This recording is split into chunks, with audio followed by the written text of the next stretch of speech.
Hi, welcome. I'm just going to go ahead and hit record for like the behind the scenes bonus episode that everyone's going to want to tune in. Welcome, Christina. Hi, how are you? Nice to meet you. Nice to meet you. I'm so excited. I love my Bay Area people. Almost 90% of my clients live in the Bay Area. Oh, So, wow. That's yeah. amazing. This East Coast time zone person who hates mornings absolutely loves the coast to coast living and coaching. So Yes, I'm sure. That's great. How's your day going? my day is great. Yeah, I coach some cool clients in the Bay Area. I got coffee with my best friend out here. I say that I've been out here 12 weeks. I just moved to Knoxville. Oh my goodness. That's super. That's very soon. That's very recent. Yeah, so best friend is like a loose term. Like, Jalen, I hope I still talk to you. Just kidding. Are you born and raised in the Bay Area? Where are you from? I am born and raised in the Bay Area. And Yeah. which town did you grow up in? In Marin, in Marin. Fairfax. Okay. I have a girlfriend that I went out to visit, Pacifica. Oh yeah. That's like about an hour away. South. Yeah. And we did some traveling. So I've heard of that area. And that's where I fell in love with the mountains. And I was moving from New York City to somewhere, and I fell in love with the mountains. So I'm like, okay, where has mountains that's also a tax-free state? Because that's why we moved here. Smart girl. Yeah. So any questions that you have before we dive into the podcast? I assume you're good. I'm good. Awesome. For our bonus episode here for people tuning in, this is where you can really get to dive into Christina's backstory. And then we hop on to the Witty and Wise to talk all about where she is today. So Christina, born in the Bay Area. Correct. And what is that like for you as a child? What was your career path? Like what brought you to makeup? Well, I grew up in Fairfax, which is like kind of a very low-key town. I grew up running around the mountains and the hills, riding horses. I played tennis as a child, so that was like my thing I did as a junior, played competitively. And then I started doing makeup. I started on my mom, and she had stage 4 cancer, brain cancer. So she had lost her hair and her skin was discolored. And one night she was going on a date with my father. And so I said, oh, I'll fix you up, Mom. And with her few products and my few skills, we managed to make her look and feel like the best version of herself. So that was kind of how I started. And then I worked on friends and family and weddings. And then photographers started hiring me for photo shoots. And I miraculously got a portfolio together. And then I got agent. So that's kind of how it started. Amazing. I played tennis in college. That's what paid for college for me. So love the competitive tennis. Yeah. And great. so for you, it was just a very linear path. Like you just did one, you just followed your passion. It kind of, yes. I think that's the best way to do it. Figure out what you love doing and then figure out how to get paid. Yeah. And so you're a junior in high school. Well, what grade are you in when you realized what you love doing and what you wanted to follow? I don't think when I was in high school, I even knew what a makeup artist was. Like, I don't think it was until I got in my 20s that I started doing that and thinking, oh, well, maybe I can do this for a job. It worked out perfectly because I had kids. I was a young mom. I was married and I had all these kids, and it was perfect to be able to be a stay-at-home mom, but then do photo shoots once in a while or weddings. So it was more when I started having kids that I thought, oh, I can do this and be a mom. Yeah. So many women are reconsidering their lives after COVID, and how do you create money out of your passion and what it is that you love to do, and also be a mom? And how do you launch a business when you're also a mom? What are your tips for women that are trying to find that balance? Well, I think a lot of times, women are in corporate jobs and they're not loving it. And so I think the easiest way to kind of ease into it would be getting a part-time job and doing it after work and the weekends, the job that you love doing. If it's being a florist or a makeup artist, that way it's a little easier it doesn't have to be so severe of cutting off you have bills. You can't just say, oh, I'm going to quit. Yeah. No, I Make money. appreciate that advice, because so often everyone's like, you got to go all in. You can't do anything else. You'll get distracted. And I built my first business while also being a teacher full time. Right. And I didn't have kids. I had 150 kids. I just didn't have to take them home with me. And I love that advice of get your toes, just spend time doing what you love and get paid what you can consistently. For you, how do you make that transition? So your part-time job then was just doing makeup for shoots, it sounds like. Right. It was. I was an image consultant as well. I was a personal shopper and an image consultant. So it was kind of all about making you look and feel like the best version of you. So. Yeah. And at what age do you pivot and say, okay, I'm ready to grow this business outside of a part-time job, like for the kids' age? Like, was there any of that consideration? Yeah. I was very lucky because I had a nanny full time. So I had a lot more freedom than most people. So I think it's a personal thing. I mean, I think you need to get comfortable with being uncomfortable and, set goals and try and reach them and push yourself a little bit more all the time. There's no right age or wrong age. It doesn't matter if you're 30 or 75. You have to do it. And I love what I do. And it's so interesting. Like right now with my career, it changes all the time. So I have agents that book me photo shoots, and tomorrow I'm going to be working with iHeartRadio and Chris Harrison from The Bachelor, which will be fun. And then I am hopping on a plane to Phoenix, where my boyfriend is, and he has a home. And so I will be with him, but I have a photo shoot with Ronan Farrow on Friday. Amazing. So yeah. I'm lucky that I am able to, work wherever I kind of want to be and do different things. And then Monday I'm working with some clients in San Francisco that have a big event going on. And so it's always different and fun. I love that. I don't like, for me, having a corporate job where I would have to sit in a cubicle feel like jail. And so for me, I am very grateful that I am able to be a gypsy and be here or in Phoenix, doing what I love to do. Yeah. And professionally as a makeup artist, did you go to schooling, certifications? Like what does that look like? I did not go to beauty school. I'm not a hairstylist or a esthetician. I don't cut, color, or do any, surgical things on people's faces. So I watched people. I had some I had some teachers that taught me some tricks, and I'm always learning new tricks. I'm constantly looking at different makeup artists doing things. And I don't think it's not like, oh, that's it, I know everything. No, there's always some new little trick or new product. So that's fun.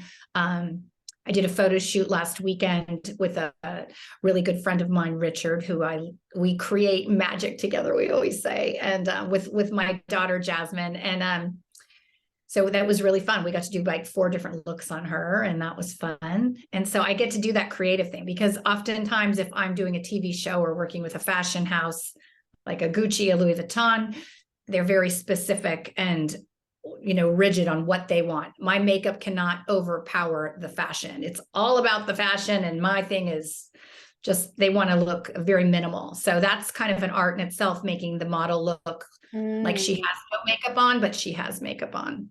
Yeah. So when I get to be creative, once in a while and just do what I want, it's so much, like, I love it. It's so much fun. Yeah. I love that you are just, you learned, and that you say you're constantly learning. There's no necessarily a need to go and pursue school for what it is that you want to do. And so often we feel like that is the path we have to take. So it's always refreshing to hear someone that's just honest about their skill. Like, some of us are just easy breezy geniuses in our craft. I don't think that. I just think I've been lucky. I've been lucky with, doing what I do. And I have a certain look. If you look at my portfolio, ChristinaFlach.com, you can see like all the people on my portfolio, they all look like they have fresh, dewy skin, and you're not really seeing any some of the fashion pictures, there's more bright colors and kind of dramatic craziness, but in the lifestyle for what I, do with my agents booking me, it's just people looking normal and it's timeless. There's no, I know it's fun to look on TikTok and Instagram and see all these people doing this contouring and all this, these crazy elastic extensions, but that is not what real life is as a working makeup artist on TV, making people look, they don't want to go, oh yeah, it was 2022 and I'm contouring a lot of fake lashes.